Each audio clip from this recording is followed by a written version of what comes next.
வணக்கம். தலைப்புச் செய்திகள். புதுச்சேரி நெல்லித்தோப்பு தொகுதிக்குட்பட்ட வெண்ணிலா நகர் பகுதியில் தொகுதி சட்டமன்ற உறுப்பினர் ரிச்சர்ட் ஜான்குமார் அறிவுறுத்தலின்படி கொசு மருந்து அடிக்கும் பணி துரிதமாக நடைபெற்றது. புதுச்சேரியில் தற்பொழுது காலநிலை மாற்றத்தின் காரணமாக கொசு தொல்லை அதிகரித்து வருகிறது. கொசு கடிப்பதினால் மனிதர்களுக்கு பல்வேறு தொற்று நோய்கள் பரவ காரணமாய் அமைந்துள்ள நிலையில் புதுச்சேரி அரசு கொசுவை கட்டுப்படுத்த பல்வேறு வழிகாட்டுதலை அறிவுறுத்தியுள்ளது. இந்நிலையில் புதுச்சேரி நெல்லித்தோப்பு தொகுதியில் தொகுதி சட்டமன்ற உறுப்பினர் திரு ரிச்சர்ட் ஜான்குமார் அறிவுறுத்தலின்படி தொகுதி முழுவதும் உள்ள 30 பூத்களில் தினமும் ஒவ்வொரு பூத்தில் கொசு தொல்லையை ஒழிப்பதற்கு கொசு மருந்து அடிக்கும் பணி தீவிரமாக நடைபெற்று வருகிறது. தொகுதி முழுவதும் பல்வேறு பகுதிகளில் கொசு மருந்து அடிக்கும் பணி தீவிரமாக நடைபெற்று வரும் நிலையில் நெல்லித்தோப்பு தொகுதிக்குட்பட்ட 1வது பூத் வெண்ணிலா நகர் பகுதி முழுவதும் கொசு மருந்து அடிக்கும் பணி நடைபெற்றது. தொகுதி சட்டமன்ற உறுப்பினர் ரிச்சர்ட் ஜான்குமார் அறிவுறுத்தலின்படி தொகுதி பாஜக தலைவர் விஜயராஜ் முன்னிலையில் நடைபெற்ற கொசு மருந்து அடிக்கும் பணியில் அப்பகுதி முக்கிய நிர்வாகிகள் சுந்தர், வானரசன் ஆகியோர் பங்கேற்று கொசு மருந்து அடிக்கும் பணியினை வெண்ணிலா நகர் பகுதி முழுவதும் மேற்பார்வையிட்டனர். ஜான்குமார் அறக்கட்டளை மற்றும் மார்டின் குழுமம் பங்களிப்புடன் சட்டமன்ற உறுப்பினர் ரிச்சர்ட் ஜான்குமார் அவர்கள் தனது சொந்த செலவில் கொசு மருந்து அடிக்கும் பணியினை தீவிரமாக நடத்தி வருவது குறிப்பிடத்தக்கது. புதுச்சேரியில் கிராமப்புற பெண்களை குறிவைத்து ஆபாச வீடியோ அனுப்பிய மத போதகரை சைபர் கிரைம் போலீசார் கைது செய்தனர். புதுச்சேரி திருக்கனூர் பகுதியை சேர்ந்த பெண் ஒருவருக்கு கடந்த சில நாட்களாக அறிமுகமில்லாத எண்ணிலிருந்து ஆபாச வீடியோ மற்றும் குறுஞ்செய்தி வந்ததை அடுத்து அப்பெண் புதுச்சேரி இணையவழி காவல் நிலையத்தில் புகார் அளித்தார். புகாரின் பேரில் இணையவழி குற்றப்பிரிவு போலீசார் வழக்கு பதிவு செய்து தீவிர விசாரணை மேற்கொண்டனர். மேலும் அந்த பெண்ணிற்கு ஆபாசமாக வீடியோ அனுப்பிய வாட்ஸ்அப் பெண்ணின் இயக்கங்களை தீவிரமாக கண்காணித்து வந்தனர். தொடர் விசாரணையில் பெண்ணிற்கு ஆபாச வீடியோ அனுப்பியது முத்தியால்பேட்டை பகுதியை சேர்ந்த மத போதகர் வேலு என்கிற இமானுவேல் என தெரிய வந்தது. இதையடுத்து இமானுவேலுவை கைது செய்த போலீசார் அவரிடமிருந்த செல்போனை பறிமுதல் செய்து விசாரணை செய்ததில் பெண்ணிற்கு ஆபாசமாக புகைப்படம் அனுப்பியது இமானுவேல் என்பதும் இதேபோல் சில பெண்களுக்கும் ஆபாச மெசேஜ்களும் வீடியோக்களும் அனுப்பியது தெரிய வந்தது. இதையடுத்து இமானுவேலுவை புதுவை தலைமையில் குற்ற நீதிபதி சிவக்குமார் முன்னிலையில் ஆஜர்படுத்தி காலப்பட்டு மத்திய சிறையில் அடைத்தனர்.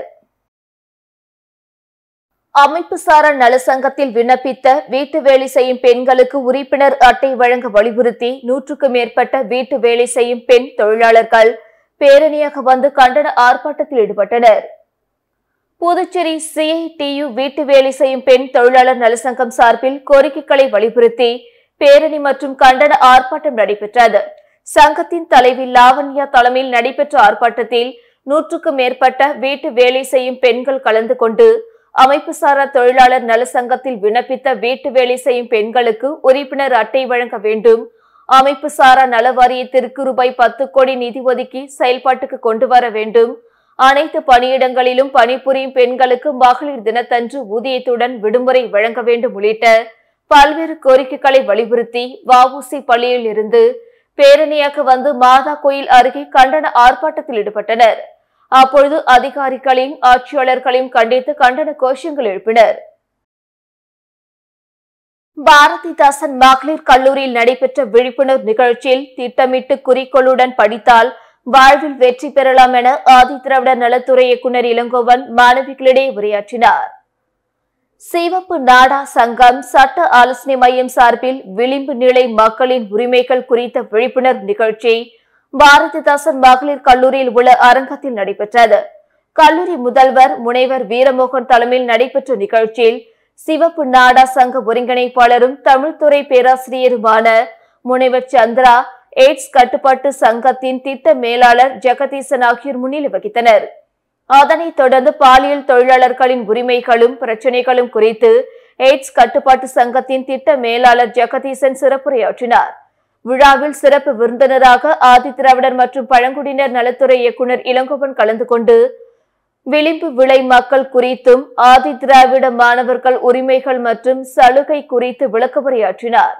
மேலும் மாணவிகள் திட்டமிட்டு குறிக்கோளுடன் படித்தால் வாழ்வில் வெற்றி பெறலாம் என நம்பிக்கை அளித்தார். இந்த நிகழ்ச்சிக்கான ஏற்பாடுகளை ஆங்கிலத்துறை பேராசிரியரும் சட்ட ஆலோசனை மைய ஒருங்கிணைப்பாளருமான முனைவர் சாந்தி, முனைவர் சுரேஷ், முனைவர் முகாஜித் ஆகியோர் செய்திருந்தனர். இந்த விழிப்புணர்வு நிகழ்ச்சியில் 100க்கும் மேற்பட்ட மாணவிகள் கலந்து கொண்டு பயனடைந்தனர். மருத்துவ படிப்பை மீண்டும் வழங்க வேண்டும் உள்ளிட்ட பல்வேறு கோரிக்கைகளை வலியுறுத்தி ஓய்வூதியதாரர்கள் சங்கத்தினர் பேரணியாக வந்து கண்டன ஆர்ப்பாட்டத்தில் ஈடுபட்டனர். சுகாதார பலனளிக்கும் திட்டம் என்ற பெயரில் அனைத்து அரசு ஓய்வூதியர்களுக்கும் இதுவரை வழங்கி வந்த மருத்துவப்படி ரூபாய் 1000 கடந்த மாதம் முதல் வழங்கப்படாது என்று அறிவிக்கப்பட்டுள்ளது. இதனால் ஓய்வூதியர்கள் கடுமையாக பாதிக்கப்படுகின்றனர்.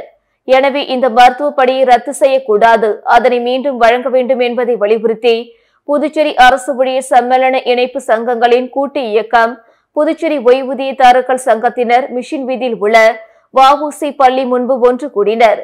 பின்னர் அங்கிருந்து சட்டசபை நோக்கி ஊர்வலமாக புறப்பட்டனர். இயக்கத்தின் ஒருங்கிணைப்பாளர் கலைசெல்வன் தலைமை தாங்கினார். இதில் ஆனந்தராசன், புகழேந்தி உட்பட பலர் கலந்து கொண்டனர். ஊர்வலம் மாதா கோயில் வீதி வழியாக ஆம்பூர் சாலையை அடைந்தபோது அங்கு பாதுகாப்பு பணியில் இருந்த போலீசார் பேரிகார்டு அமைத்து அவர்களை தடுத்து நிறுத்தினர். அங்கு கோரிக்கைகளை வலியுறுத்தி அவர்கள் ஆர்ப்பாட்டம் நடத்தினர்.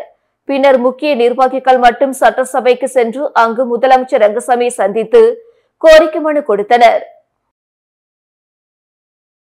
சென்னை ராணுவ அதிகாரிகள் பயிற்சி மையத்தில் 159 ராணுவ வீரர்கள் பயிற்சி முடிந்து பணிக்கு செல்லும் நிலையில் பயிற்சி நிறைவு அணிவகுப்பு நிகழ்ச்சி ODE வளாகத்தில் கோலாகலமாக நடைபெற்றது.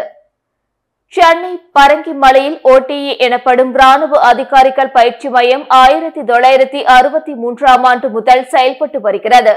இந்த பயிற்சி மையத்தில் இந்தியா மட்டுமல்லாது அதன் நட்பு நாடுகளை சேர்ந்தவர்களுக்கும் ராணுவ பயிற்சி அளிக்கப்பட்டு வருகிறது. ஒவ்வொரு ஆண்டும் பயிற்சி முடிப்பவர்களுக்கு நிறைவு அணிவகுப்பு நிகழ்ச்சி நடத்தப்பட்டு வருகிறது. அதன் அடிப்படையில் கடந்த ஓராண்டாக இந்த பயிற்சி மையத்தில் தங்கள் பயிற்சியை நிறைவு செய்த இந்தியாவை சேர்ந்த 135 ராணுவ அதிகாரிகளுக்கும் 24 பெண் அதிகாரிகளுக்கும் மற்றும் வெளிநாடுகளை சேர்ந்த 11 அதிகாரிகளுக்கும் இறுதி அணிவகுப்பு நிகழ்ச்சி நடைபெற்றது. இந்த அணிவகுப்பில் லெப்டினன்ட் ஜெனரல் ஜான்சன் மேத்யூ பங்கேற்று அணிவகுப்பை பார்வையிட்டார். பின் தேர்ச்சி பெற்றவர்களில் மிக சிறப்பாக செயல்பட்ட மான்யா குமாருக்கு மரியாதை வாள், பிரகதி தாக்கூருக்கு தங்க பதக்கம், மான்யா குமாருக்கு வெள்ளிப் பதக்கம் மற்றும் சுர்ஜித் யாதவுக்கு வெண்கல பதக்கம் ஆகியவற்றை வழங்கினார். இதனைத் தொடர்ந்து பயிற்சி நிறைவு செய்த ராணுவ அதிகாரிகள் அவர்களுக்கான ஸ்டார் முத்திரைகளை தங்களது பெற்றோர்களின் கரங்களிலிருந்து பெற்றுக் கொண்டனர். பின்னர் ராணுவத்தில் பணியாற்றுவதற்கான உறுதிமொழி ஏற்றுக்கொண்டனர். இந்த நிகழ்வின் போது தேசிய கொடி நிறத்தில் பலூன் பறக்கவிடப்பட்டு வானிலிருந்து ஹெலிகாப்டர் மூலம் மலர்கள் தூவி அவர்கள் கௌரவிக்கப்பட்டார்கள். ஆண்டுக்கு 2 முறை நடக்கும் அனைத்து பட்டதாரிகளுக்கான இந்த தேர்வில் தமிழகத்தை சேர்ந்த ஒருவர் மட்டுமே பங்கேற்றார். மேலும் புதுச்சேரியிலிருந்து யாருமே பங்கேற்கவில்லை என்பது குறிப்பிடத்தக்கது. புதுச்சேரி அரசு மும்மொழி கொள்கையை ஆதரிப்பதை கண்டித்து புதுச்சேரி சட்டப்பேரவையில் இருந்து சட்டமன்ற எதிர்க்கட்சித் தலைவர் சிவா தலைமையில் திமுக, காங்கிரஸ் சட்டமன்ற உறுப்பினர்கள் வெளிநடப்பு செய்தனர். புதுச்சேரி சட்டப்பேரவை பட்ஜெட் கூட்டத்தொடரின் 4வது நாளான இன்று துணைநிலை ஆளுநர் உரைக்கு நன்றி தெரிவிக்கும் தீர்மானத்தின் மீது சட்டமன்ற உறுப்பினர்கள் பேசினர். அப்பொழுது மும்மொழி கொள்கை தொடர்பாக விவாதம் நடைபெற்றது. இதுகுறித்து பேசிய அமைச்சர் நமச்சிவாயம், மும்மொழி கொள்கை என்பது மத்திய அரசு மற்றும் பாஜகவின் கொள்கை என்றும் விரும்பினாலும் விரும்பாவிட்டாலும் புதுச்சேரியில் மும்மொழி கொள்கை வந்துவிட்டதாக தெரிவித்தார். இதனால் அமைச்சர்கள் மற்றும் எதிர்க்கட்சி சட்டமன்ற உறுப்பினர்களிடையே சபையில் கடுமையான வாக்குவாதம் ஏற்பட்டது. இதனைத் தொடர்ந்து இந்தி மொழியை ஆதரிக்கும் புதுச்சேரி அரசின் அராஜகமான போக்கை கண்டித்து வெளிநடப்பு செய்கிறோம் என கூறி சட்டமன்ற எதிர்க்கட்சித் தலைவர் சிவா தலைமையில் திமுக சட்டமன்ற உறுப்பினர்கள் மற்றும் காங்கிரஸ் சட்டமன்ற உறுப்பினர்கள் வெளிநடப்பு செய்தனர். புதுச்சேரி அரசு பொதுப்பணித்துறை மூலம் ரூபாய் 29.25 கோடி மதிப்பில் மீண்டும் உப்பனாறு பாலம் கட்டும் பணியினை கவர்னர் கைலாஷ்நாதன், முதலமைச்சர் ரங்கசாமி ஆகியோர் பூஜை செய்து பணியினை தொடங்கி வைத்தனர். புதுச்சேரி அரசு பொதுப்பணித்துறை கட்டிடங்கள் மற்றும் சாலைகள் மத்திய கோட்டம் மூலம் புதுச்சேரி காமராஜர் சாலை முதல் மறைமலை அடிகள் சாலை வரை உள்ள 732 மீட்டர் நீளமுள்ள உப்பனாறு பாலத்தில் மீதமுள்ள பணியை முடிப்பதற்கும், காமராஜர் சாலையில் பாலாஜி திரையரங்கம் அருகில் உள்ள பழைய பாலத்தை மறு கட்டமைக்கவும் ரூபாய் 29.25 கோடி மதிப்பீடு செய்யப்பட்டு அரசாணை வழங்கப்பட்டுள்ளது. இந்த பணிக்கான பூமி பூஜை இன்று நடைபெற்றது. துணைநிலை ஆளுநர் கைலாஷ்நாதன், முதல்வர் ரங்கசாமி ஆகியோர் அடிக்கல் நாட்டி பணியை தொடங்கி வைத்தனர்.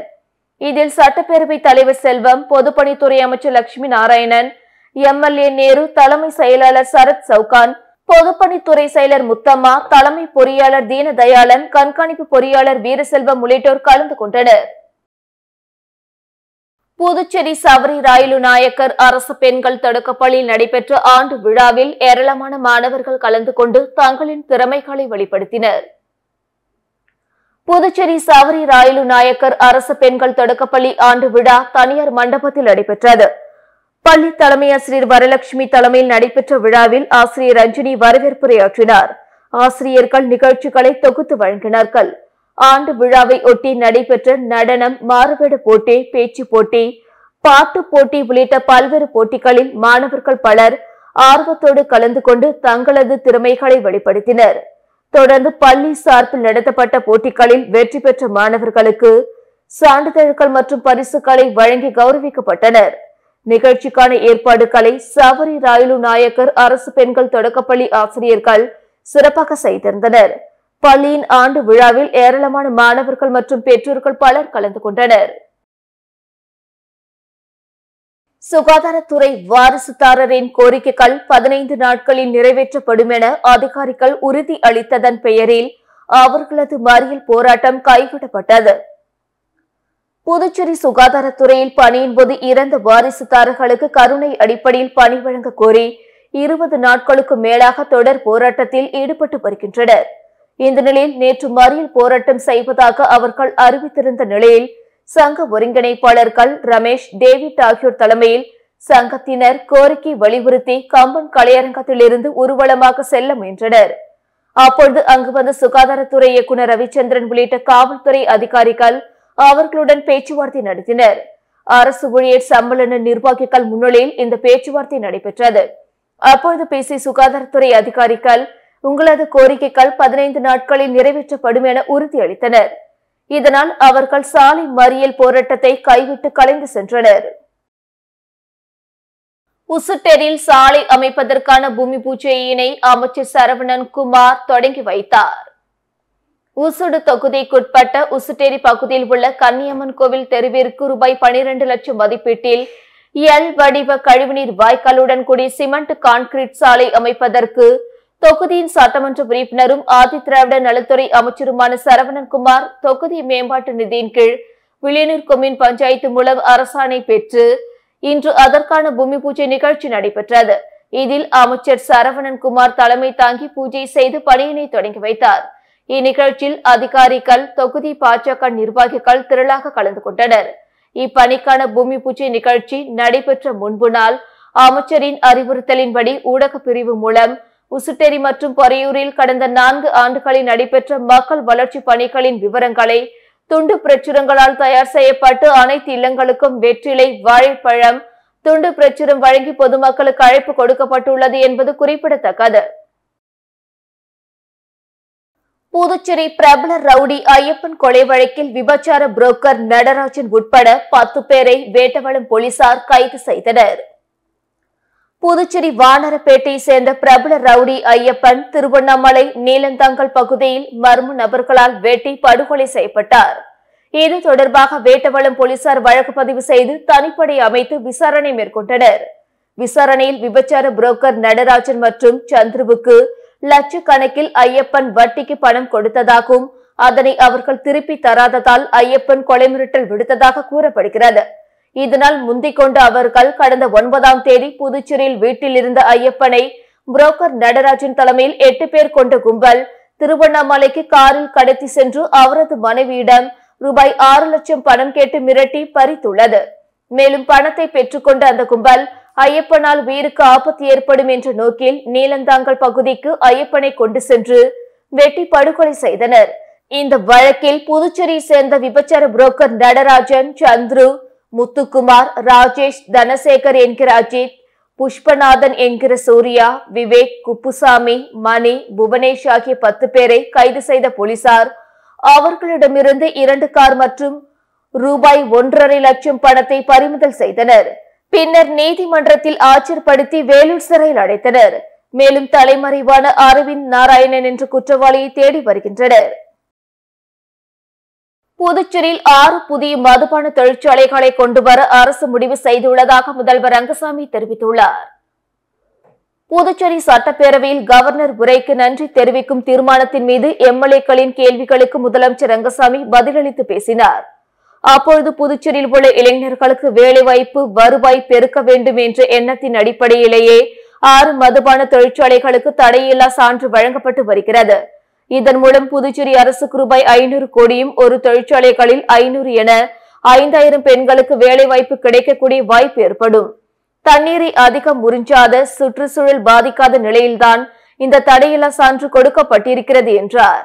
மாநில அந்தஸ்து புதுச்சேரிக்கு மிகவும் அவசியமானது. அதனை துணைநிலை ஆளுநர் பிரதமரிடம் எடுத்து கூறி வாங்கி தருவார் என எதிர்பார்க்கிறோம். அரசு செயலர் உள்ளிட்ட அதிகாரிகள் மக்கள் பிரதிநிதிகள் கேட்பதை நிறைவேற்றி தர வேண்டும். எதிர்மறையின்றி அதிகாரிகள் கோப்புகளை கையாள வேண்டும் என தெரிவித்த அவர், தொலைநோக்கு திட்டங்களை கொண்டு வரும் வகையில் புதுச்சேரி மாநில வளர்ச்சிக்கு ஆளுநர் ஒத்துழைப்பு தந்து வருகிறார். அதிகாரிகளின் எதிர்மறையான போக்கால் மாநில வளர்ச்சி பாதிக்கப்படும் எனவும் தெரிவித்தார். இதுவுடன் செய்திகள் நிறைவடைந்தன. வணக்கம்.